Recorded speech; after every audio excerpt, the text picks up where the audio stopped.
Okay, so welcome to this KMI seminar. I'll try to keep it short and sweet. So this will be about a recent research on decentralizing education using blockchain technology. Specifically, I'm going to talk about two recent research projects. One was funded by Horizon 2020. It was called QualiChain, and we investigated decentralized management and verification of education and employment qualifications. And in the second, in the other project, which was called OpenSTEM Africa, we were investigating how we can use blockchain technology to improve the sustainability of virtual labs, improve the delivery, and better understand how we can expand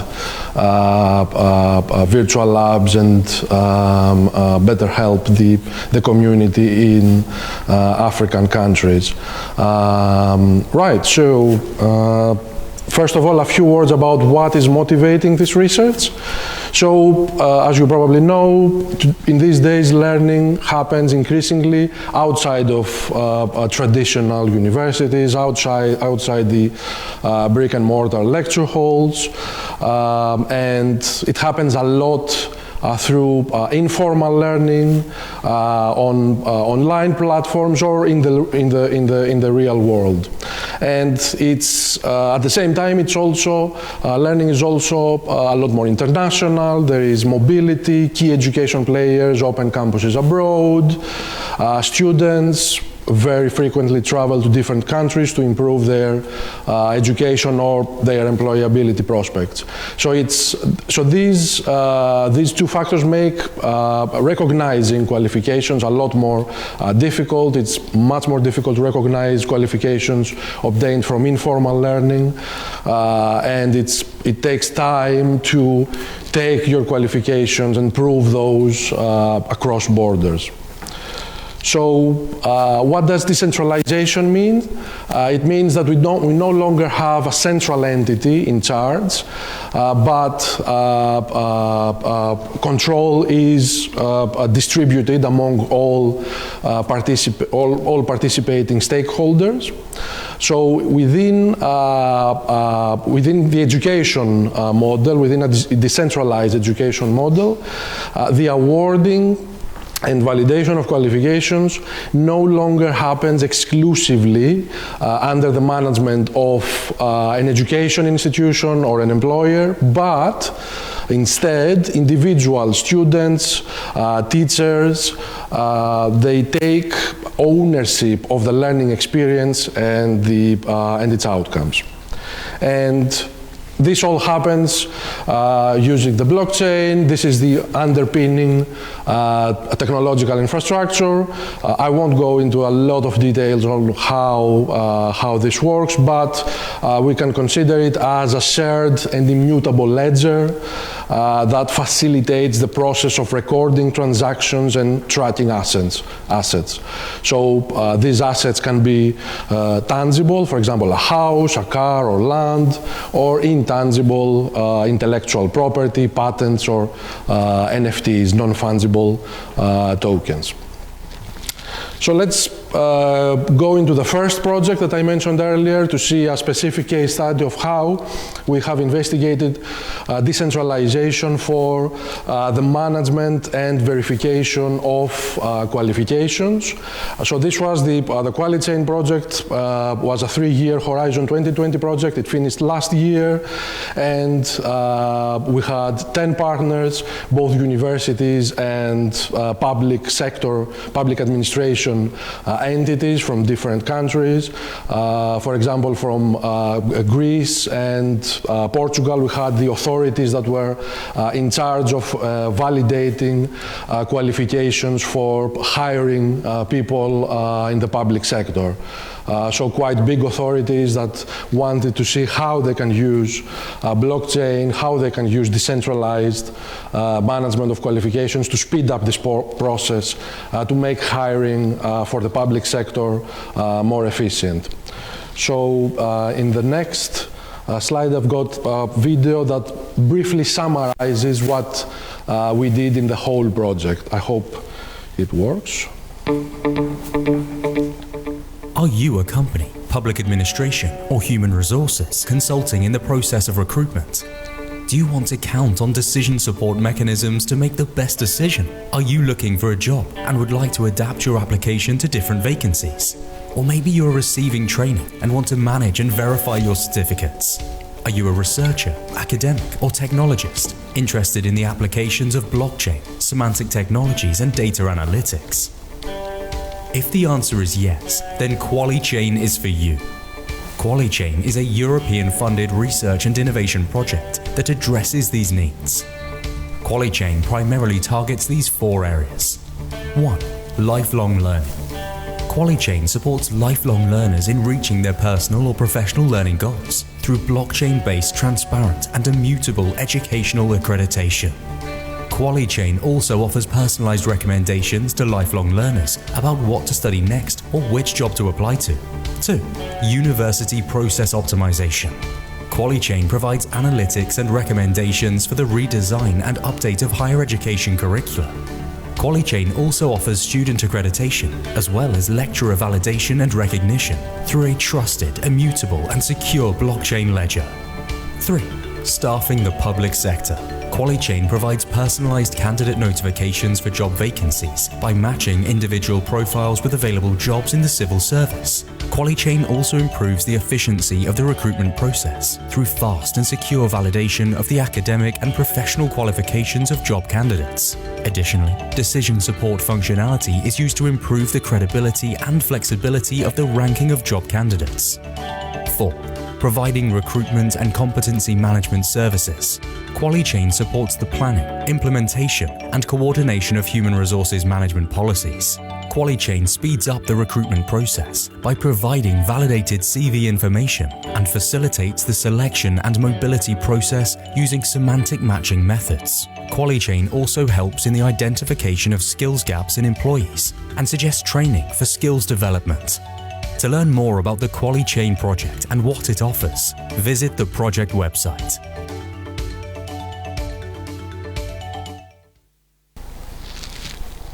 So as you can tell, within this project we had several pilots that had to do with lifelong learning, university process optimization, hiring in the public sector, and a few others that were mentioned in the video. So at the Open University, I was leading the lifelong learning pilot, where we investigated how we can use blockchain technologies to provide, first of all, transparent and immutable accreditation to lifelong learners.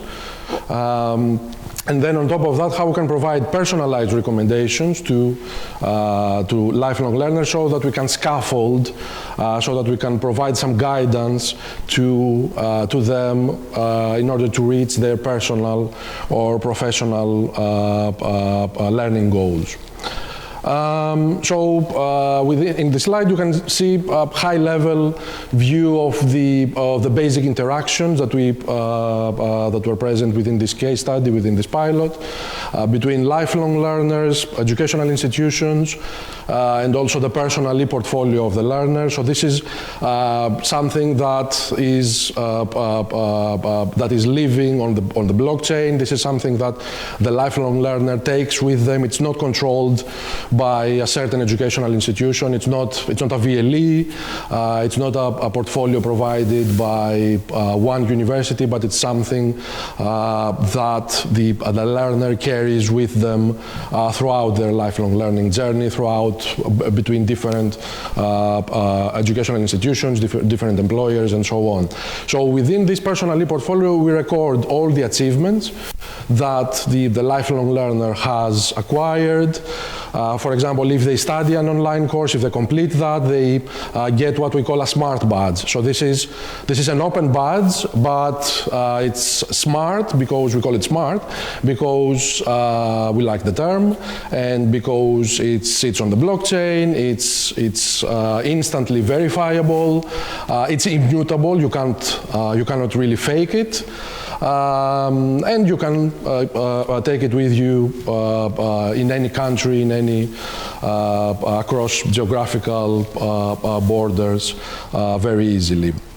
The other layer on top of that is the recommendations that we provide to learners. So because within the Smart Badge we record the key skills that they have acquired, we can provide recommendations for, first of all, for jobs that are a full match or partial match to these skills, and then on top of that, recommendations for courses that will help them acquire missing skills for the jobs that are a partial match.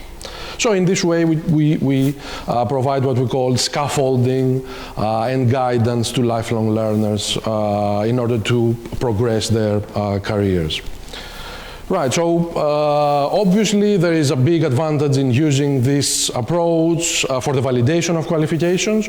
So this is a bottleneck for employers that want to hire people, especially if candidates are coming from abroad, and also educational institutions that want to check the qualifications of potential students for their courses, and normally it takes several weeks to manually verify and check every qualification that the candidate is submitting, but within QualiChain we normally offer an average response time of a few seconds, which is obviously 100% decrease on the waiting time for the verification of qualifications, which is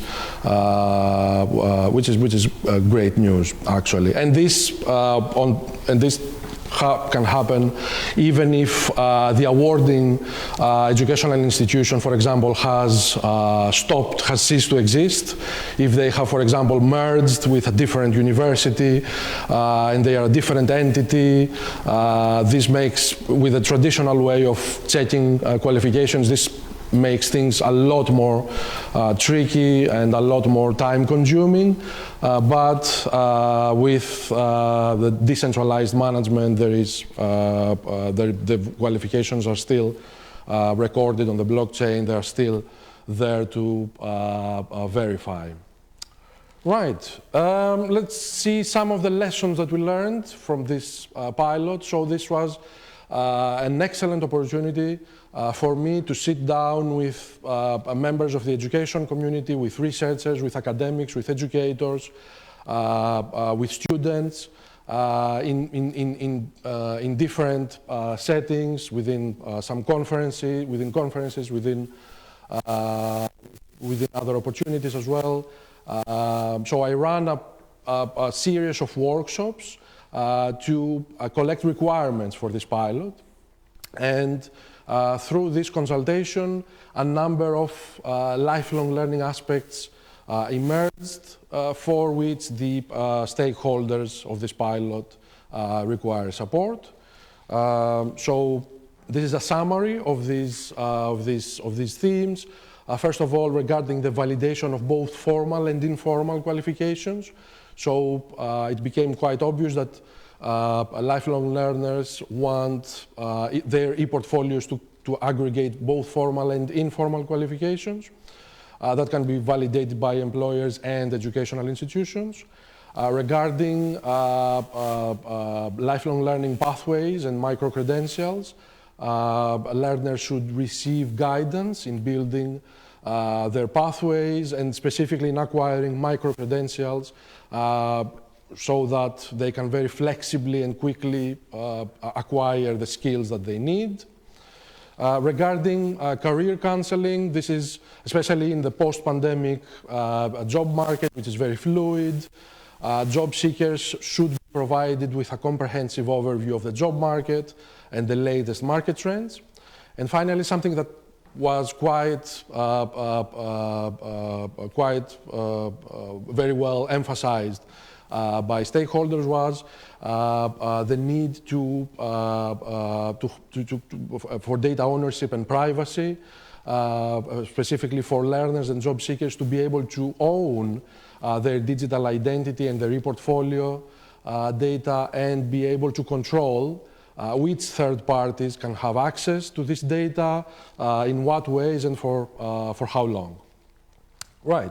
So one of the other lessons learned that we obtained from this pilot had to do specifically with the need to provide guidance and training to the education community regarding these technologies, because obviously there is a hype, there's a lot of news going around specifically and a lot of negative publicity regarding these technologies, mostly associated with Bitcoin and cryptocurrency developments. So there is a need to actually disassociate these technologies from the cryptocurrency world, from the volatility and from the negativity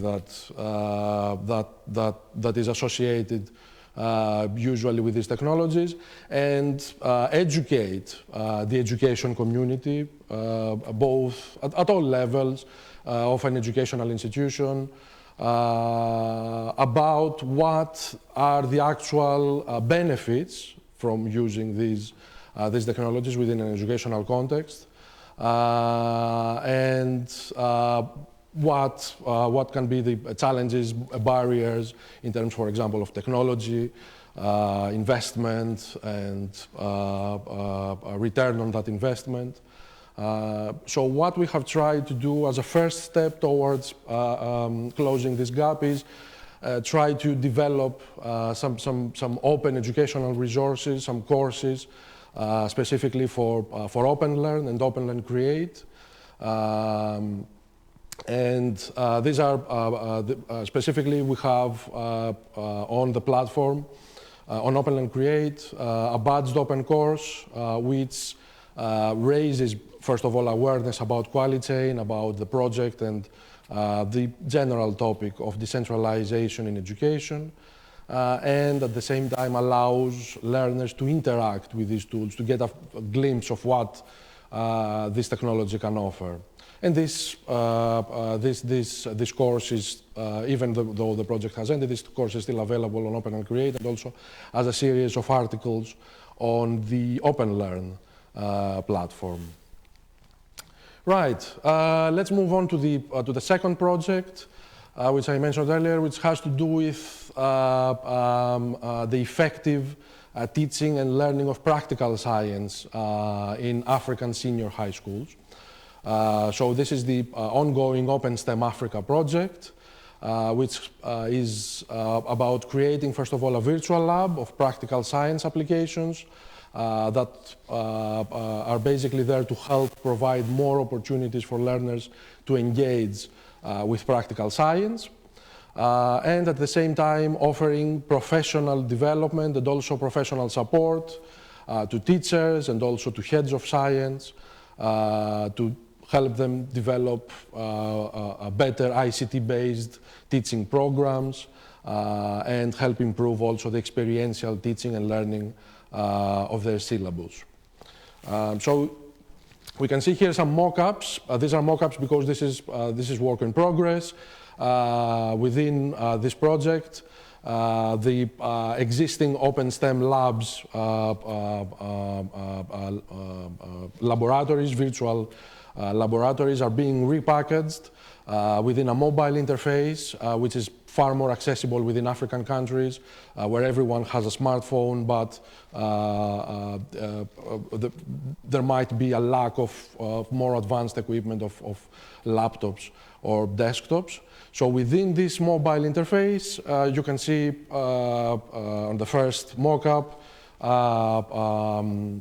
a mobile representation of the virtual microscope. So this is one of the first laboratories, virtual labs that the OU had created.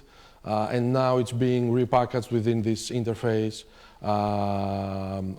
to help the curriculum to help enhance the curriculum of these African countries. And then at the same time, you can see on the right-hand side another laboratory experiment about spring systems, again on a similar, using a similar interface. So these are real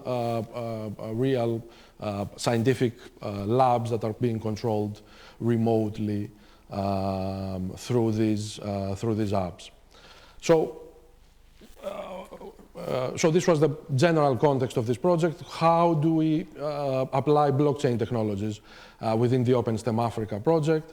So the general problem addressed through this OU-funded project has been to provide a sustainable response to the increasing demand across Africa for high-quality practical science educational resources. For example, those found in the virtual lab that I showed just now. So this is a summary of the outcomes of this project. The full project report is out, and I can share it with you if you want. In summary, what we looked within this project is how we explored using blockchain and also, and more specifically, smart contracts, so we can reduce the administrative cost and overheads to manage the existing delivery and also expanded delivery within different, diverse and complex educational contexts, because we are not talking about a specific country or a specific educational system. This project spans across multiple African countries and multiple educational systems and entities and public sector authorities. And at the same time, we also investigated how we can use the blockchain to facilitate opportunities to license, and in some cases even charge for the use of educational resources on various platforms. Together also with an external company, Blue Screen IT, we developed a business case and the technical specifications to leverage blockchain capacity and with the ultimate goal of creating a sustainable future for OpenSTEM Africa. So this is ongoing work, even though the first phase of the project has ended and the report is out. We are looking to continue on this work and looking for new funding opportunities, such as the open societal challenges that the OU is currently funding. Right, so thanks very much for your attention and happy to answer any questions. If you can, if you are online, you can raise your hand or unmute yourselves. So as I said, even though these projects have ended, all the deliverables and reports and publications are still available, and I can share it with you if there is interest. If there are any questions, we can. Yes, there is a hand raised from John. Yes, John, go ahead.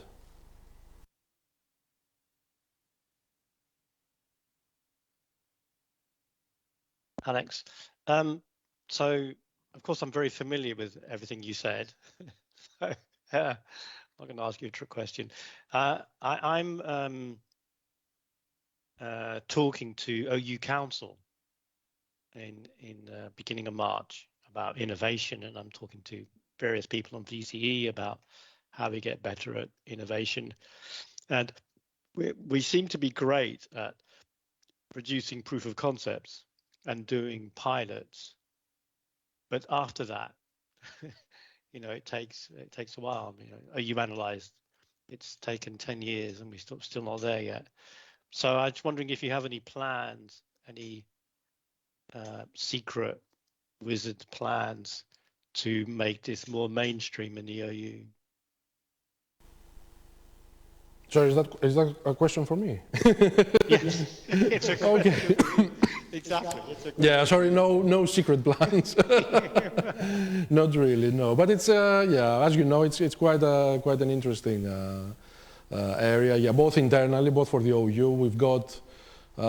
This has been the theme of several test and learn projects that you were leading, John, and also we had another project, Dell for All, that was also exploring this from a sort of policy making and approach and viewpoint.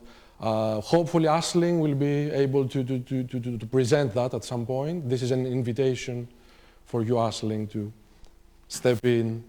Not right now, not necessarily right now. We can't hear you. I can hear Aisling.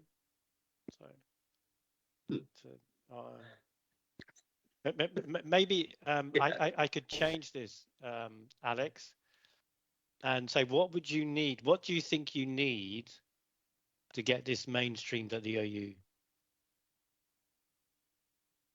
I think, yeah, we need to, first of all, to make, as I mentioned in this presentation, we need to educate them. I think we need to educate them on what these technologies really can do. Because I think there is a lot of, there's quite a big gap there. I mean, people may have heard about, yeah, Bitcoin and the latest news about cryptocurrency companies collapsing, but they're not really aware of what these technologies can do for education, for qualifications, management, for personalized recommendations, for building AI systems. So yeah, it's probably, I think there's an opportunity there to and this doesn't only apply obviously to the OU exclusively. This is a general problem. I can see some more hands being raised. I'm not sure who's first. Yes, go ahead.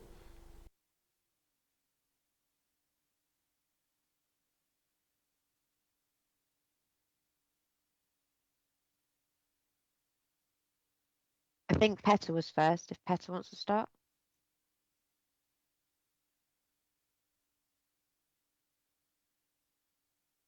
You're muted, Petter. Sorry, apologies, I should pay £1. I wonder if you feel that if these technologies pose any threat to the existing open university business model, and if they do, can you sort of comment on where you see those threats and how to act on them so that we are not affected? So there's, I wouldn't say that there are threats. I mean, there is obviously, there are opportunities to improve the efficiency of, for example, the enrollment process.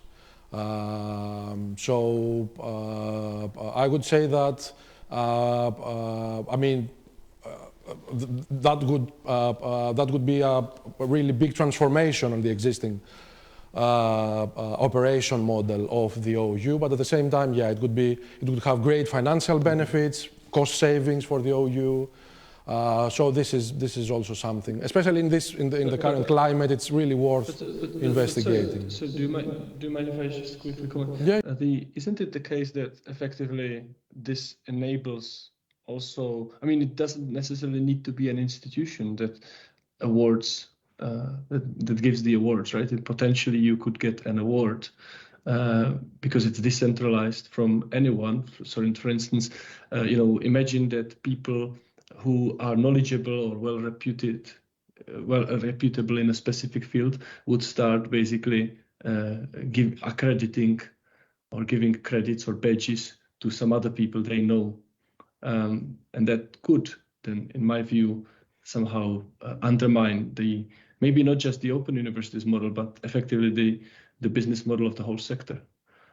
So and there might be some other situations in which this could have really significant repercussions, basically. So I don't know. What do you disagree with me, or do you tend to agree? Totally agree. I mean, obviously, yeah, this would level the play field. This would introduce a lot more competition. But at the same time, I mean, it would be great for learners to be and job seekers to be able to prove soft skills, informal skills that they have acquired. So that's good. In terms of the competition, in terms of the threat to the OU or other traditional educational institutions, I wouldn't say that would be too much of a problem, because still qualification acquired by the OU would have the stamp of approval of the OU. So obviously we're not talking about everything being equally. There's a certain gravitas and a certain quality assurance behind OU degrees, for example, as opposed to a smart badge awarded by I don't know, within an informal context. Yeah, good. And I can see Advaith is. Yeah, hi Alex, can you hear? Can hear, yeah. Yeah, great. No, thanks for the talk. While you were answering Peter's question, I Googled blockchain badges education, and it throws up 1.7 million results. And I haven't looked at all of them, but the first several pages seem to be on topic. So it seems to me that this technology is out there, and people are talking about it loads. And I'm surprised at myself for not knowing any real way in which it's being used. So I don't understand how employers react to these things, how students react to these things. You just explained to us how universities react to it.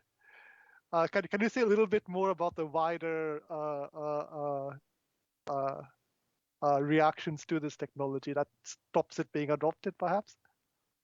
So I agree. This is something that has quite wide visibility as an initiative.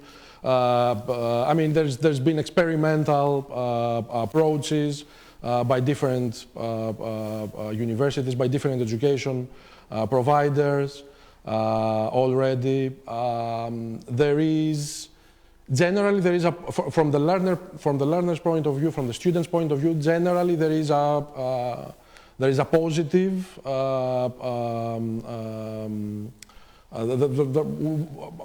I have received positive feedback generally about the overall approach of recognizing this wide variety of both formal and informal qualifications, and also at the same time being able to control specifically personal data and the accreditation access to different third parties. But again, there's not. So generally, learners are quite positive to the overall idea, but there is obviously technological barriers that need to be overcome. It's not, because we are talking about a decentralized architecture. It's not like one entity being able to provide this whole thing as a service, but we are talking about a community effort. So this is a lot more complicated to fully achieve at a large scale. Compared to, for example, a traditional educational service offered by a university. I don't know if that makes any sense. Okay. Asling, you've got your hand up. Hi, can you hear me this time? I don't know if it's working or not. Yes, yeah, we can. You can? Okay, great. I just wanted to add a little bit more in response to advice, really. Is the other thing is very much hampering adoption, I would say, is just at the more base technical level. This is, as you can see from your Google search results, got a lot of people excited doing an awful lot of work on verifiable micro-credentials, but there aren't yet very widely established standards for sharing the proofs for the actual process of verification. So, generally with open badges, the standard allows for them to be digitally signed, and everyone knows how to, if you have a public key, and you know how to check a digital signature. But there are quite a number of different ways you can anchor data to a blockchain, and there aren't yet, there aren't yet widely adopted standards for sharing those. That is ongoing. So there's a group within a group at the W3C working exactly on verifiable credentials for education, with quite a lot of big players involved, which is using the web verifiable credentials model to essentially have a common agreed format for sharing proofs that can be interpreted by lots of things without necessarily needing custom code per thing. So that's at a really kind of lower level thing. That's a barrier to adoption, but it is working its way out in the way that these kinds of standards do. Basically, that's all. Thanks, Ash. That's okay. Alex, there's a few questions coming on the chat. I don't know if the people want to say them out, or whether you want to read them when you go back to your desk and respond. And John also has put his hand up again. What would you like to do? I can't hear Alex, if anyone else can. John, you can go ahead. Unless this is an old hand. No, it's not an old hand. I'm just fascinated by the comments coming in. So, and I'm tempted to answer them, but I don't know if I should. So I just wanted to say that, as Alex said, there's been a lot of projects in this area, a lot of test and learn projects, and other projects. One thing about this is it's a bit different because it's decentralized. So you don't really set up an application for your organization, but you set up an ecosystem.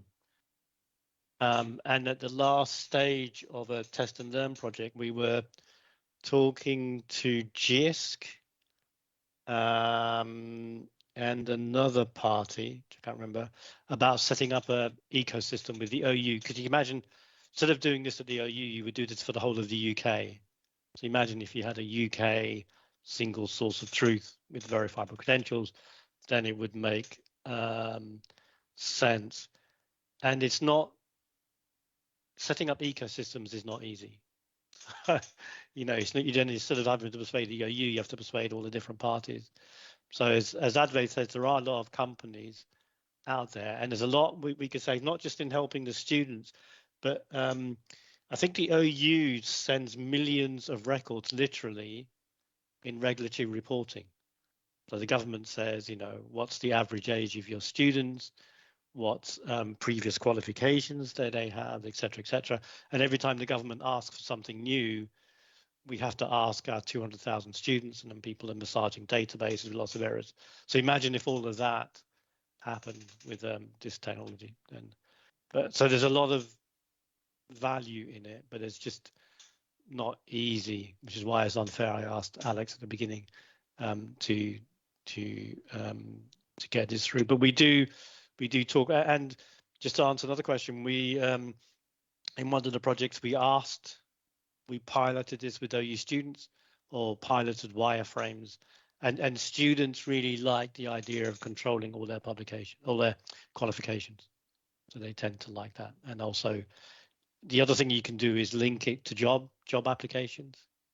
So if you can imagine, if you can semantically link scraping of job websites to all the qualifications you have in this. So there's a lot we can do. There's a lot that we're doing. I don't want to talk anymore, but just to say there's a lot behind the scenes. But it's never, as everyone who's ever tried to do this knows, it's never easy to try and prepare, to try and convince senior management of any organization that this needs investment. Yeah, I definitely think I try to cover as much as possible from these two projects, but we definitely need, that's an invitation, to both of you, John and Aisling, to do one or more seminars about this, because yeah, it's a lot. There's a lot more than I presented today. I cannot really see the comments in the chat. So if you would like, if you have put in a comment there and you would like to ask a question, feel free to do so. We do have a few minutes. Anna, go ahead. Yeah, I just left a comment because I was completely unaware, so I'm sorry if you guys know about this already, but I recently just find out that we have a huge business in validating international and accrediting international courses from university around the world. And I didn't know that we have this team of this team of people that literally travel around the world and go and check offices, university. I don't know. They will have their assessment rubrics. I have no idea, but I know it's a big business. Yeah, and I was just wondering if they know about your work and your approach to this distributed democratic accreditation and how this could be combined to the existing system, maybe enlarge the business itself, because it looks that the OU is in a good position to do this. And you guys, like imagine doing this, as John said, not at UK level, but at world level, in a way. DOU has international ecosystems, network, maybe an international hub. It's even easier to build than a UK hub because DOU has already universities that are interested to work with the DOU for accrediting their courses. I mean, I'm just throwing an idea, but I think it would be interesting if you guys could just present your work to the OU. I don't know. I mean, they might surprise us and innovate. I don't know, it's just an idea. So the Open STEM Africa project that I mentioned was a first step towards collaborating with WELS, with the WELS faculty, with colleagues that are traveling almost every month to Ghana and other African countries to help with the educational programs there. But yeah, as you said, Anna, yeah, there's a lot more. There's a lot more opportunities, yeah, to reach within the OU. To be honest, yeah. I don't even know this validation office. Where does it sit?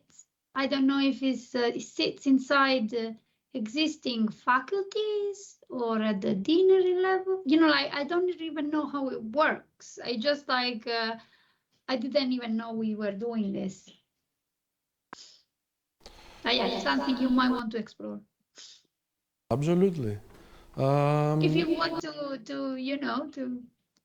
to help the OU business, they might have funding. I don't know. Anyway, thank you very much. Sorry, it was just a comment. Any other pressing questions or comments or suggestions? I will have a look at the comments on the chat as soon as I'm back in my desk. But if you want to say something, we do have some time. So I don't see any hands raised. So thanks very much. And yeah, we'll keep. We will continue. There's as they say, yeah, this will be continued. There will be at least one follow-up seminar from this, saying that this is quite interest to the lab. So yeah, thanks very much, and yeah, have a nice lunch.